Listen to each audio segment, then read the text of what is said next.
Hi, everyone. Welcome back to another episode of Get Your Popcorn. It's your host, Holly Holiday, and I've got a returning guest, Brian. I think, is this your fourth or fifth time? I'm not sure. I honestly don't know. I I you think it's four. I don't know. I should get send you guys like the five timers jacket that they have for SNL. yes. I should start. Yes, you should. Or start something your own. Maybe like a headband because that's a lot cheaper than a jacket, right? Like a That's true. headband. I'll rock a headband. That'd be funny. Yeah, I definitely. Yeah, we need something for the next time you're on because I feel like five is like a good. It's quite the accomplishment. You, Harry, and my dad. We'll see who gets there first. Okay, I'm down. I like some competition. I might just be bugging you all the time though to win. That's fine. That's fine. I love having you on. Thank you. I love being here. So this week we're doing Ghostbusters, which was your pick. Tell me why you picked it. This is one of my favorite films of all time. Probably, I would say top three. Top three favorite film, maybe four if you catch me on a bad day. I'm older than you. I grew up in the SNL late 90s era, so it was like obviously before these guys, but my dad was a huge SNL fan. So anytime there's a rerun on, we were watching SNL, and I've always loved Bill Murray and Dan Aykroyd, all their movies. But this movie especially, and I think it's because I've always loved horror film too. Like I've always loved horror movies, and this is, light horror, right? This is like very light horror.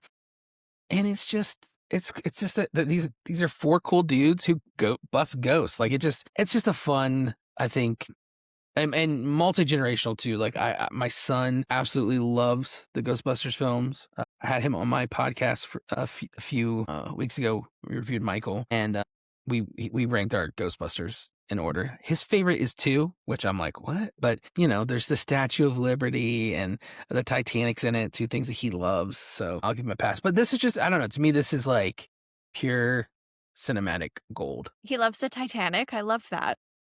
He is so that was the first movie that he absolutely fell in love with, and he saw it in theater when it came out. I think it was for Valentine's Day, maybe 3 years ago, because he was like 4, I think. And that was his second movie ever in the theater. And we took a little break during the sex scene and went to the arcade, and then came back. But because we would skip over that part during like the home viewings. But he loves it. He still this day loves Titanic. We have a massive Titanic museum here in the States in Tennessee. We took him to that for vacation. He's a historian of the Titanic. He's obsessed with the movie, everything Titanic. So Love it. I feel like that's a very that's like very like millennial coded. Like, I feel like you got sorted into your houses of like, do you like dinosaurs because you watch Jurassic Park? yeah, Like, are you like an ancient Egypt millennial, a right. Titanic millennial? Like, Yeah, that is true. I agree with that assessment. that's so cute. Yeah, my daughter, her favorite movie is like the Barbie movie with like the one that came out a few years ago. Hmm. I'm like, I know it's like rated 14A or whatever, but I do feel like the jokes fly over her head because she's 4. It's her favorite movie, and I was really proud because I like made some joke to her about how I thought Ryan Gosling was cute, and she looked at me horrified. She's like, "Mommy, he is not nice to Barbie. Don't like him." I was like, "Yes, you're absorbing the messaging. Good job." That's adorable. That's so. You know what? You just made me think of something. We were talking beforehand about movies that we'd seen in theater, and I totally forgot about Project Hail Mary, which is fantastic. And I took Seen my it son to. yet? Oh, you haven't seen it yet? I think you'll love it. I think you'll love it. But I took Jonah to see it, my son, and he was scared in some parts, like because I mean it is not necessarily a kids movie, even though like there's some elements to it that I think are okay. But I think it's the first movie he's cried in. Like he legitimately like so the Wild Robot, he had a meltdown after the movie, like because of how sad it is. If you've seen the Wild Robot, which if you haven't, Holly, it's a beautiful film about motherhood. I don't know if you've seen it or not. I haven't because it came out when I was, like, not too like, I think it came out, like my daughter was still, like, really little, and Hmm. I heard that, and I was like, "I'm gonna put a pin in it." So she's a little older, and I'm That's not wise. Still in postpartum. That was a wise choice, let me tell you, because I took my mom, my wife, and him, and we were all crying, but he didn't cry until afterwards, and then he just like held on to my wife and was like, and I felt like I traumatized him, but it brought some good conversations up. But anyways, he literally cried in this movie because it's just like it's a really and it's more of a sweet like oh kind of cry. But anyways, sorry I derailed everything. That's okay. What Back was to the your first Ghostbusters. It's okay. What was your first movie you remember, like, crying in, like, just out of curiosity? Well, that's a good. Oh, I know what it is. Fox and the Hound, 100%. And the only reason I remember that is because I remember my dad like putting his arm around me and me being like sobbing. Fox and the Hound. Yeah. That is a good one for like, I can't watch that as an adult, like, I'm like but I think for me, E.T. was the first one where I was Mm, like that's a good one too. I think I definitely saw E.T. at home, and so I think I remember putting my head on my pillow and like not maybe full on crying, but definitely being upset about it for sure. For sure. That's a good yeah. question. I'm always curious what is, like, what the first, like, movie to really hit is for people. Like, for me, yeah, definitely, I think E.T. Yeah, I'm like, I don't know. I was like I think now looking back on it, I'm like, "Oh, this makes sense why it was." But, like, I think as, like, a little kid, I was like, I don't think, like, you don't fully understand, like, why Mm, I'm relating so much to Elliot, and then in retrospect, mhm. like, I'm, like, afraid to watch it as an adult. Yeah. That's actually a movie that I'm like afraid to show my son because he gets it from me. Like I'm a pretty sensitive guy. I'm a sensitive guy. Anyways, I like and so like when it comes to movies, like I just get immersed, especially in the theater, and I'll cry. And so like I always get worried because he's kind of that way too. And so like a movie like E.T., I've kind of held back because like I know that it's gonna like rip him up a little bit. You know what I mean? Yeah, we're trying to decide, we're like, "Okay, like, what's the first Spielberg movie we're gonna show our Mm, daughter?" mm. And we're like, "Is it E.T.?" And then my husband was like, "Well, I can't show her E.T. if you're inconsolable." Right. I mean, he's not wrong, right? Like He's like, "Maybe we should start with Hook." mm, I think, He's yeah, like, "Or that's probably a good Jurassic one. Park." I'm We like, "I started don't." Jurassic Park was his for sure. Yeah, I'm like, "I gotta get her like, let's soft launch with The Land Before Time and then try Jurassic Park."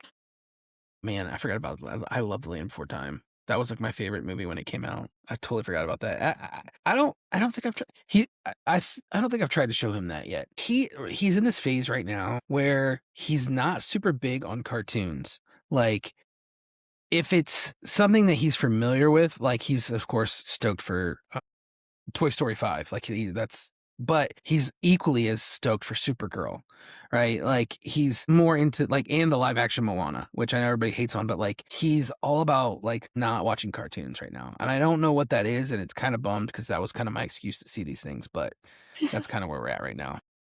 I feel that. I do. Um, alright.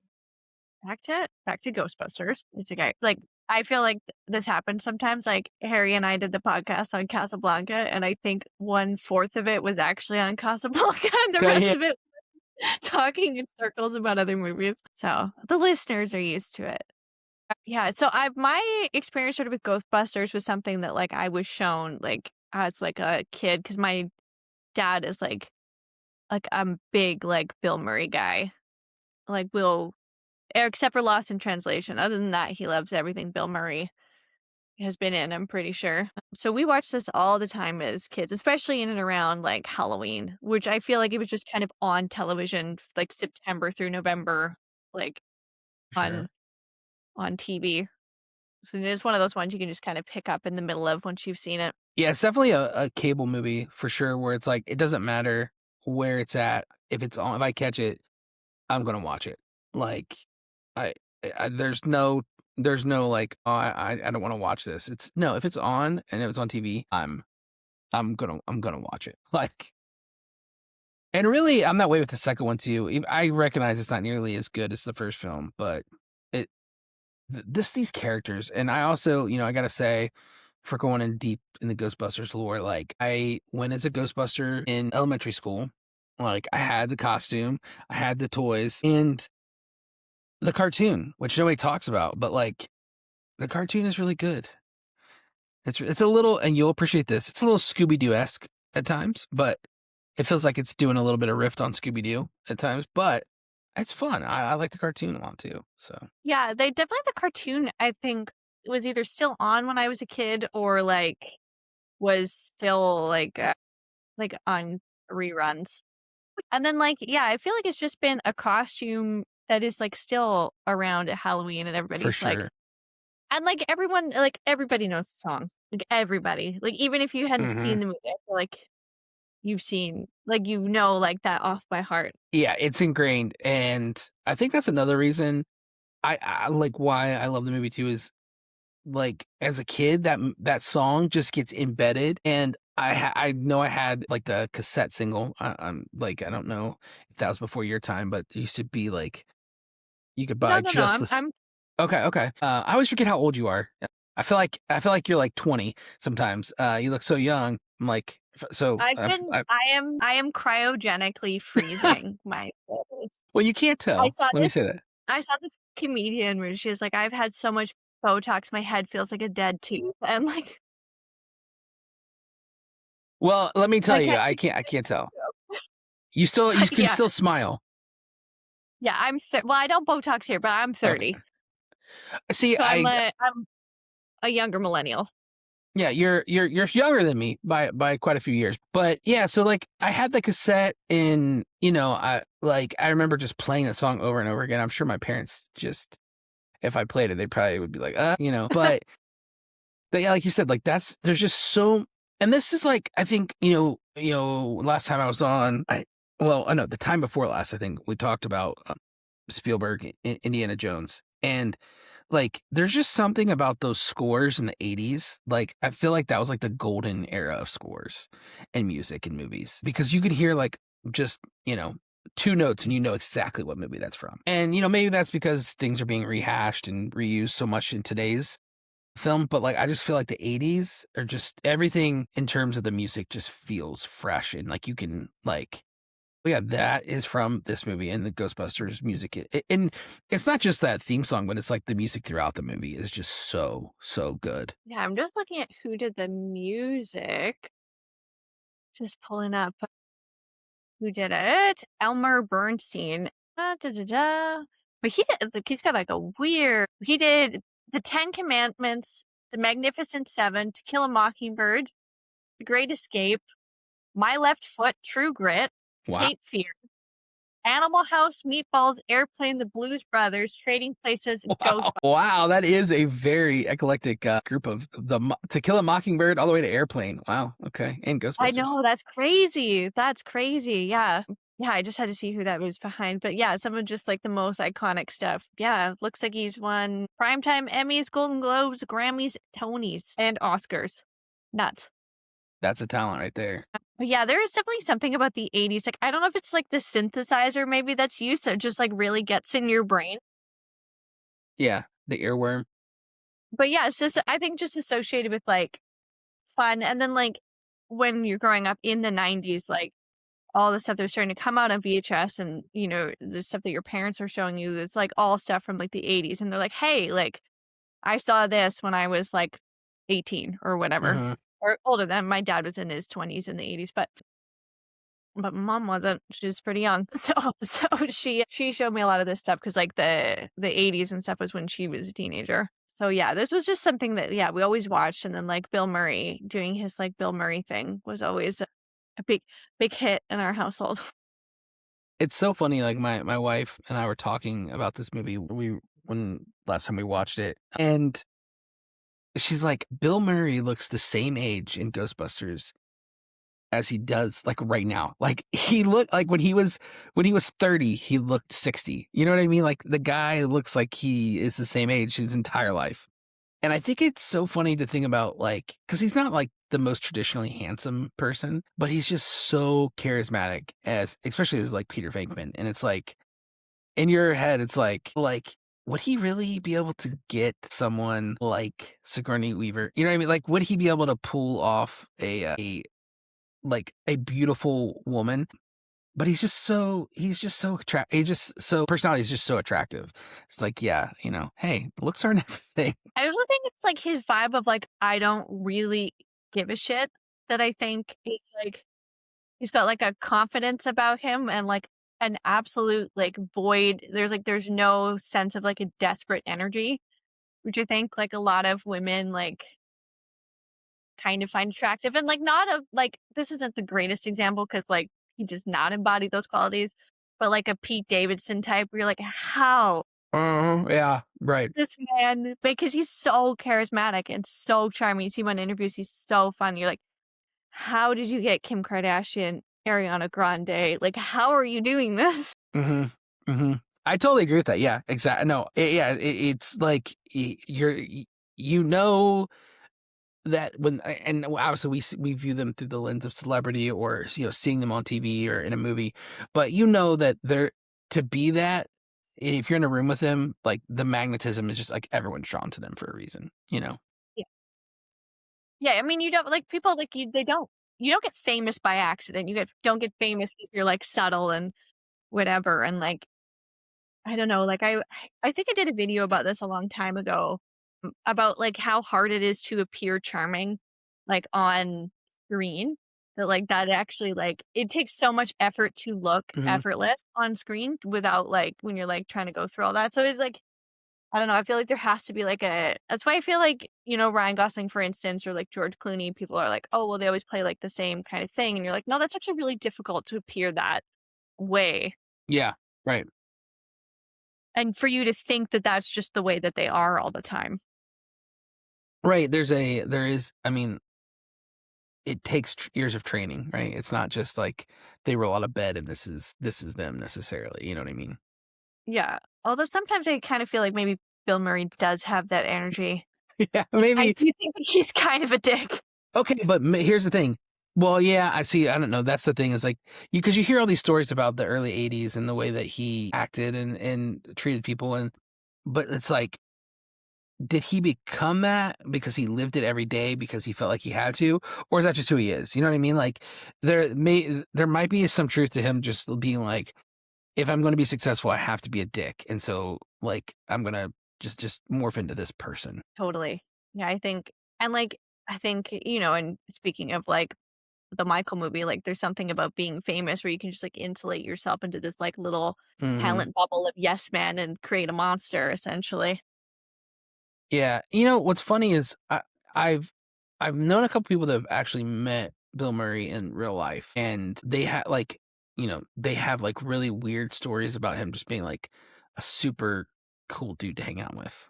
Like my cousin lived in Chicago, and he ran into him at like a dive bar, and people in there knew him, so like they knew to kind of stay away. But he was like, "That's Bill Murray. Like I gotta talk to this guy," and said he was like very cordial, and he's like, I was also not like, oh, let me get a picture. Can I, give you, let me draw like that. He was just like, hey, Bill Murray, I got to say hi. And Bill Murray was just like, of course you got to say hi. I'm Bill Murray, like kind of that vibe. And he was like totally cool with it. And he was like, what would be even cooler is if we shared a drink. And so he bought Bill Murray a drink and they just hung out for like 10 minutes. Like, and That's just stuff like that. You know what I mean? Like, that doesn't mean he's a good person by any stretch of the imagination, but like I think that if you came at him with the right attitude, I mean, it's probably like one of those things where whatever you give to him, he's going to get back kind of energy. yeah, and I mean, I think some celebrities are good. I mean, like, for me, when I met Mark Maron, like, he was so nice. Like, he took so I mean, granted, it was at, like, in context, it was at, like, a screening for something I was watching at a film festival of his film, and he just done, like, a Q&A. But, like, I met him semi twice because I was, like, sitting in the front row, and I was getting ready for the show, and he just kinda, like, walked by, and I was, like, eating an Aero bar and, like, eating popcorn, like, same time. And I was like, "Oh, this," and he was like, "Oh, like, hey, how's it going?" I was like, mid-arrow bite, like, I didn't expect to speak to you right now. And then I chatted with him after the show and, like, just took, like, 5, 10 minutes to, like, chat and whatever, and there's a bunch of people that wanted to do that, and after I, like, left and took, like, my Uber or whatever, like, he's, like, still chatting with all the different people. I'm like, "I bet he's gonna stand there till everybody's gone." Right. Yeah. And there's some celebrities that would be like, peace out. You know what Yeah, I mean? Like I did my due diligence here. I'm leaving. yeah, totally. So this film is kind of so this was like a Dan Aykroyd vehicle Mhm. essentially, that he was supposed to do with Jim Belushi before he died. Belushi. And then, it kinda got kiboshed, and then they had to sort of reform everything and change it a less make it kind of less supernatural adjacent and more of, like, a comedy vehicle for a few of these guys. And this is a big get, like, Sigourney Weaver is, like, pretty hot off Alien at this point. Yeah, and if I'm not mistaken, Eddie Murphy was cast as Winston before he dropped out for Beverly Hills Cop. So, like, this cast had, like, some massive names in the '80s attached to it.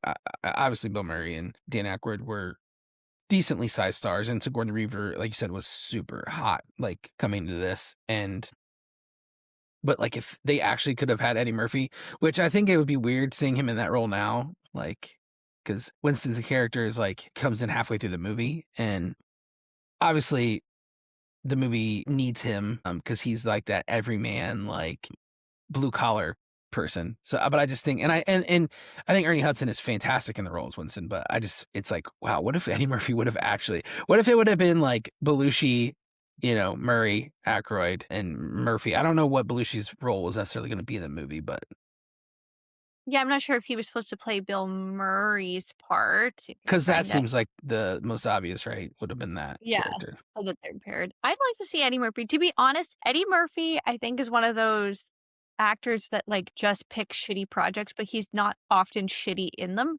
Right. Like you're like, I can't defend Norbit at all, but, like, his commitment to a bad script is, I think, commendable. Because when he gets a good script like I Am Dolomite or Dreamgirls or Beverly Hills Cop Life. or yeah, he's so good. Or even stuff like despite what the critics think, I think The Haunted Mansion is awesome, and he's Haven't so seen good it. in it. Have to check it But, out. like, yeah, I mean, it's silly. Your son might like it, actually. It's, Actually, he like, probably would. Yeah, good point. perfect for the age group. It's, like, a little spooky.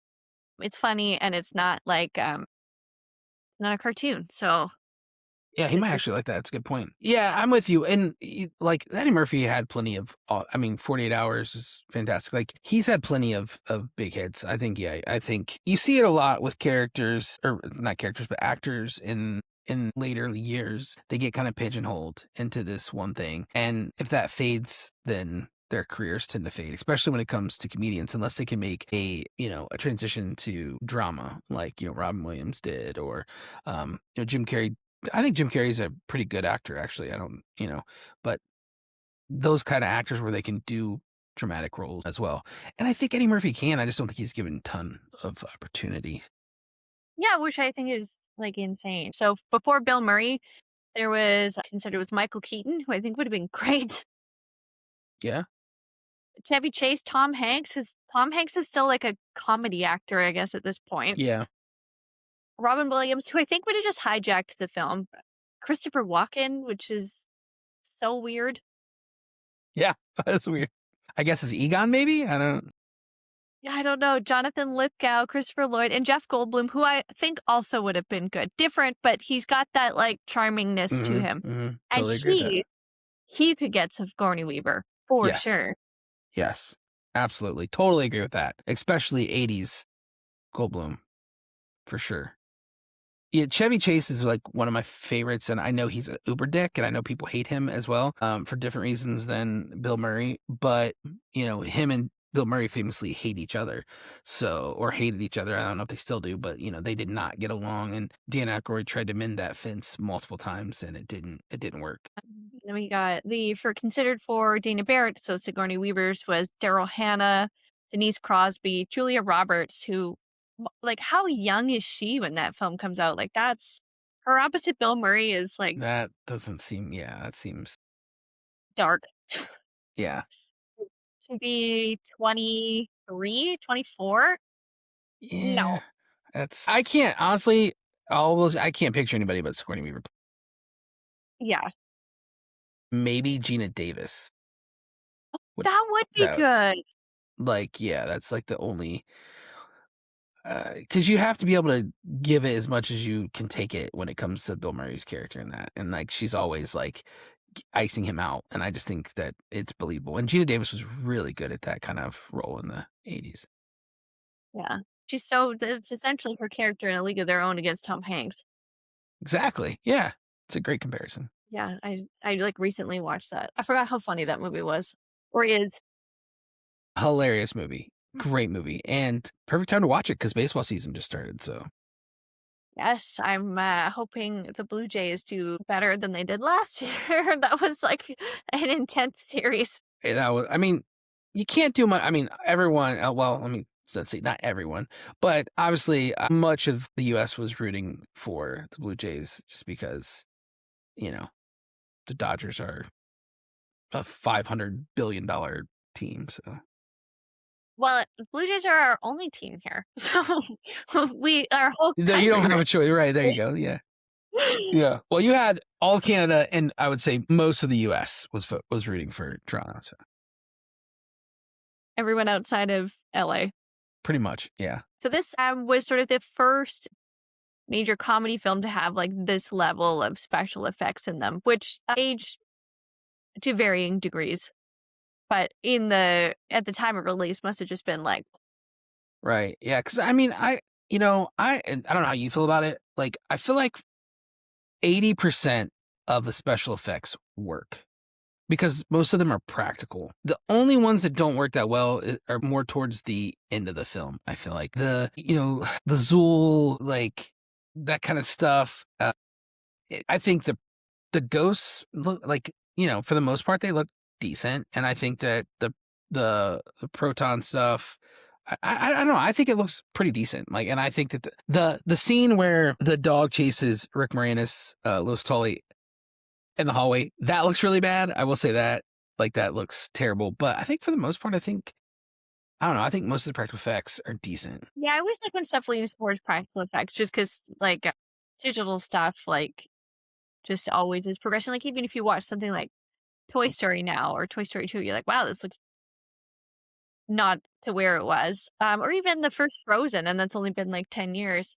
But I'm also kind of just fine with things being like a product of their time. We're like, Yeah. this was groundbreaking then, and it's not the same now, but that's fine. Like, I don't find that it pulls me out of a movie, really, unless it's No. like egregiously bad. But even then, I'm still like, yeah, it's the 80s.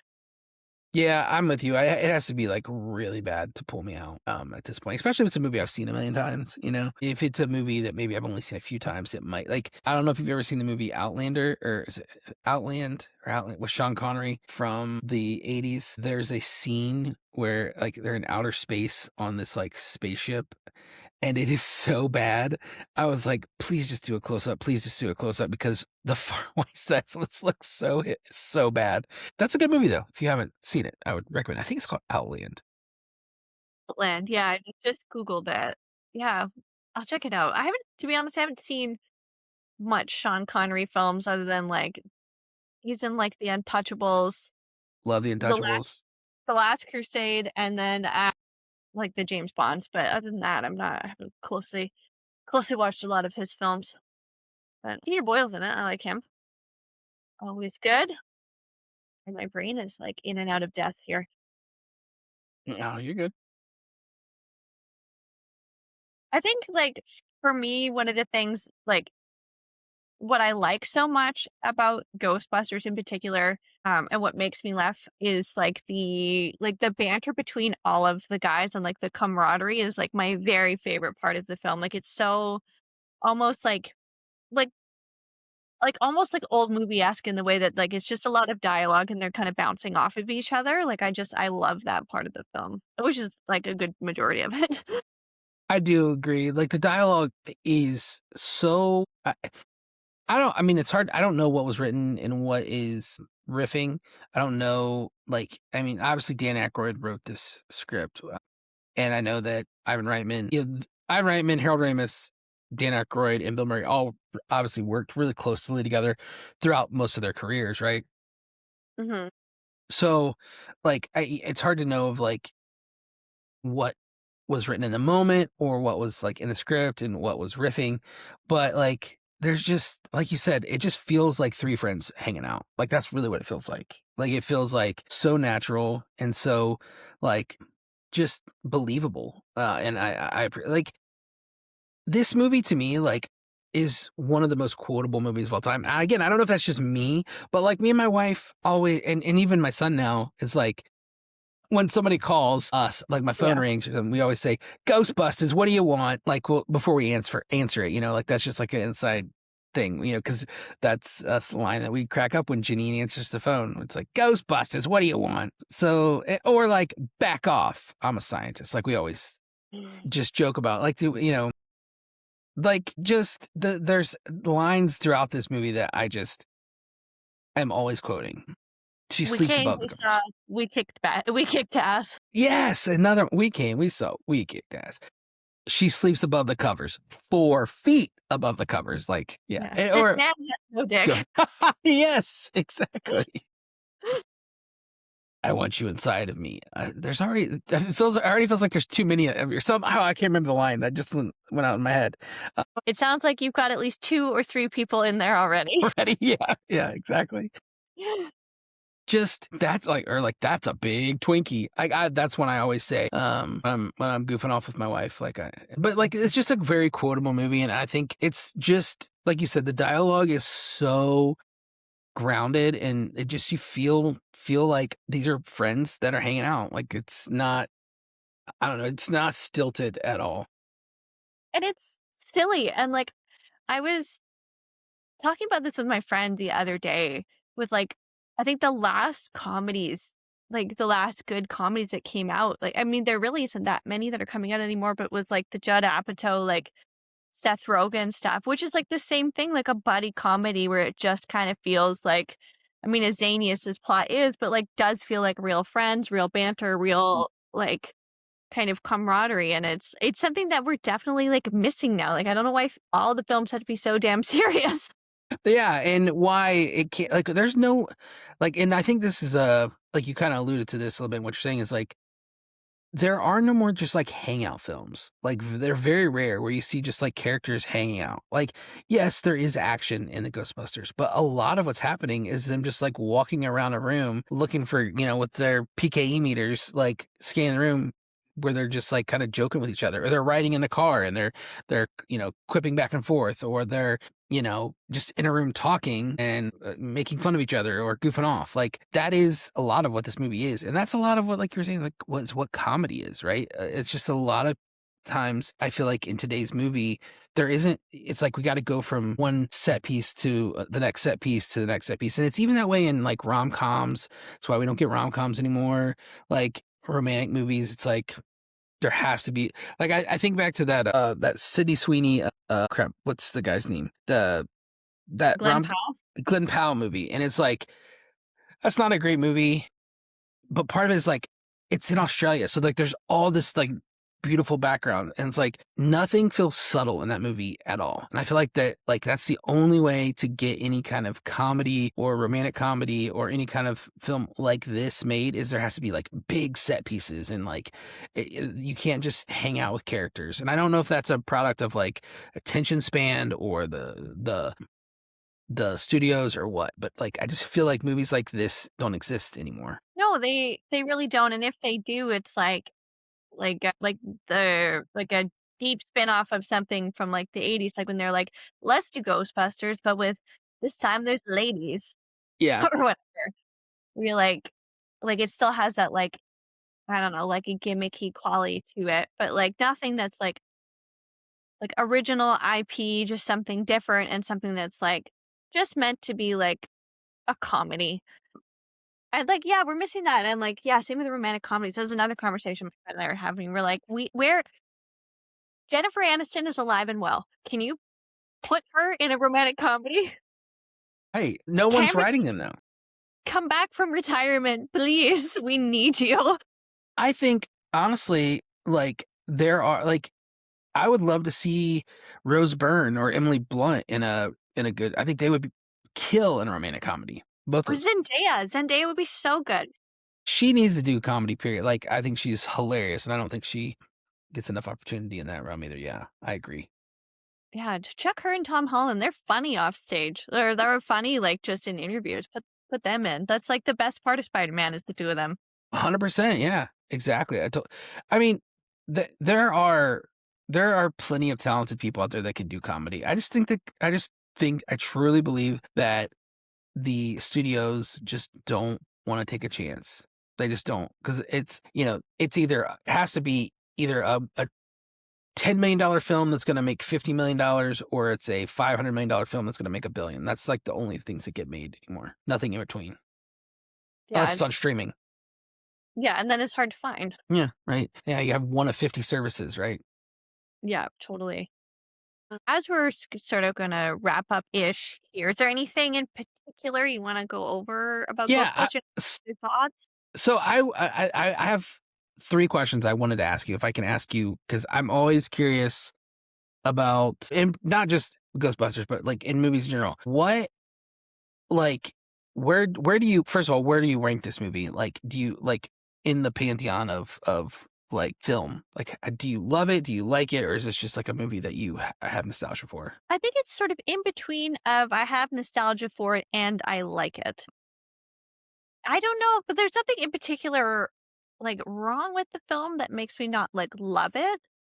I guess it just comes down to like reference essentially. But yeah, like I'd rate this like a 3.5, 4, like depending on the day.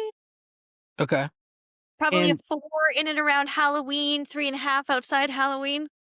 right, I'm right. not Okay, gonna no, not watch it on right. like in and around Halloween. I'm not gonna miss a year of Ghostbusters, but I'm not gonna like bust it out in May unless we're doing this. Okay, I hear you, yeah. So that leads me to my next question is, like, what, if anything, would you have changed about this movie?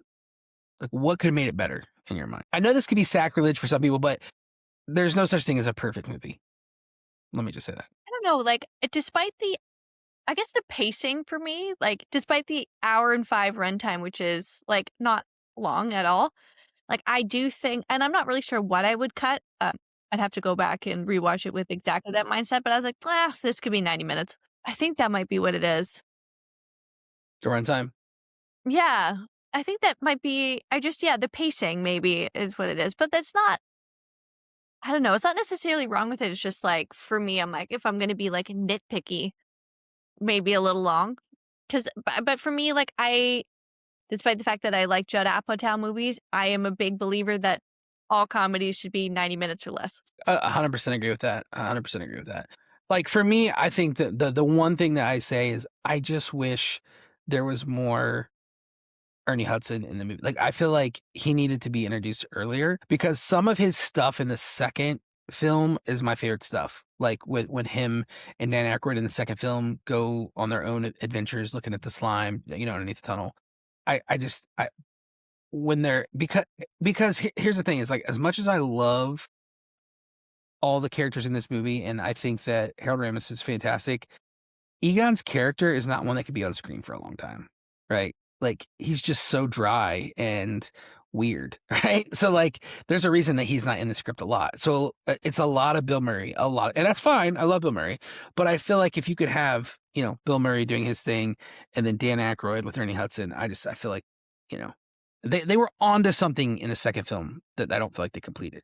The last thing I want to ask you about this movie, and I think that when it comes to film, this is something that, like, we talk about a lot about, like, nostalgia and, like, how things stack up, and we already talked about kind of, like, how this film, like, looks and feels. But as a story and as a script and overall movie, do you think that this holds up today? I do. Generally stuff that doesn't hold up, I just, like, won't watch again, and I do continue to come back to this movie. The thing that got me, and this was, like, not in this viewing of it, but, like, I watched this movie a lot as, like, a kid up until, like, about 11, 12, and then I rewatched it in my 20s, and I was like, "Wow, I did not realize how, like, oddly sexual this film was, how many of Mhm. these jokes there are."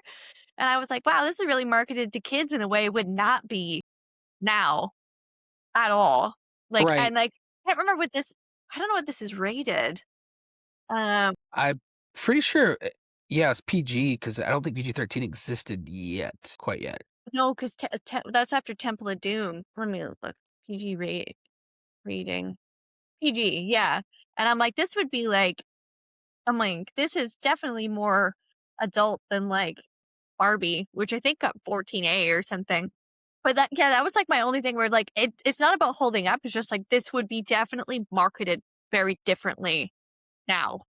Yeah, and, like, there's the scene where Dan Aykroyd gets a blowjob from a ghost, Yeah, and that too. you're just kinda like, "What?" Like, that's an odd like, I feel like that yeah, I completely agree with you. So, part of the reason I asked you that question is because I I think that the best part about this is how original it is, and, like, to me, it holds up just because obviously there's been a million sequels to this, right? Like you mentioned, we've had a reboot and we've had 2 sequels in the last, 6 or 7 years, but this is such an original idea, right? This is just one of those things that n feels like it had never been done before, and I feel like even if you watch this, if this was released today and nobody ever heard of Ghostbusters, it would be a massive hit because I feel like it does hold up, and it's just because it's so different and original, and part of it to me is, like, it takes the supernatural, like, on as face value. This isn't like woo-woo, it's like, "This is real, it's happening, and we gotta deal with it," kinda thing, right? I don't know. I feel like this is one of the rare instances in Hollywood where a film would work today just the same as it did back then.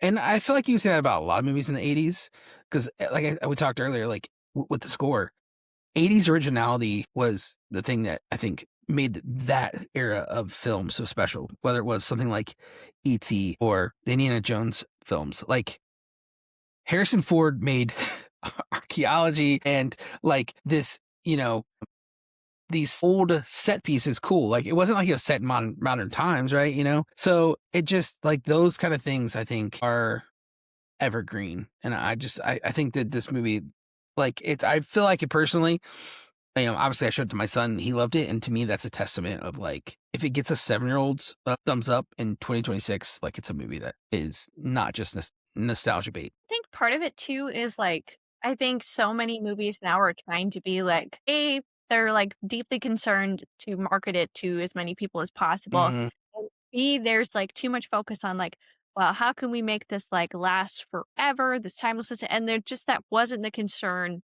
at that point, I don't think too much in film. So everything is kind of fine with it being a product of its time. Like they're like, it's the 80s, this is what's cool. Like let's just roll with this where there's score or costumes or whatever. And I think that makes something more appealing because it's like far more authentic than like, let's say, like a Marvel movie and I don't mean Brian Coogler's Black Panther, I mean all the others. But I mean like it's trying to be like this like very like carefully calculated marketing mhm. package that's meant to be just, as like all the seams folded out and as palatable as possible. And I like films like this, and I like films like, and that's part of the reason I like older films is I like watching something that's just trying to do its own thing. Take a risk, right? I mean, Yeah, like, like, just the premise of this movie, I feel like honestly today probably couldn't get sold because it's just so out there, and like you said, everything today has to be safe, and that's why when something like Sinners comes out and is a huge hit, it's like, duh, like, of course it is. Like, if you allow people to make unique, fun, out of the box films, yeah, you can have a massive hit. It's kind of what we're screaming for, earlier in the podcast. But my last thoughts on Ghostbusters is just like, I love this movie so much. And to me, it is partly because of nostalgia, but also I just think that the score, the acting, the script, and all the uniqueness around it, just, it makes it a one of a kind film, in my opinion. I totally agree. Absolutely. Like I do think this is a film that everybody should watch at least at some point, especially if you're looking for something kind of like spooky supernatural, like in and around like the fall. Like it's definitely one of those ones that like Hocus Pocus. You gotta watch it. Yeah, You just right. gotta watch it. Yeah, You're and gonna it's be not it's like light. Yeah, exactly, exactly. Yeah, Totally you're not agree. gonna cry, you're gonna feel good afterwards, you're gonna enjoy the entire thing, like, yeah, it's just one of those where you're like yeah, like, if you want something that's good quality, but, like, you don't it's not like Hamnet where you're gonna, like, really bawl your eyes, like, you just it's a good quality movie that isn't gonna make you feel like Right. after Yeah, you're gonna leave with a smile on your face. yeah, absolutely. Well, thank you so much, Brian, for coming back on the show. You know, we gotta get you over the line for that 5 Timers Club, so Yes, we gotta do this absolutely. again soon. It was a pleasure as always. Thank you for having me on, and I'll be back anytime. Yeah, thank you.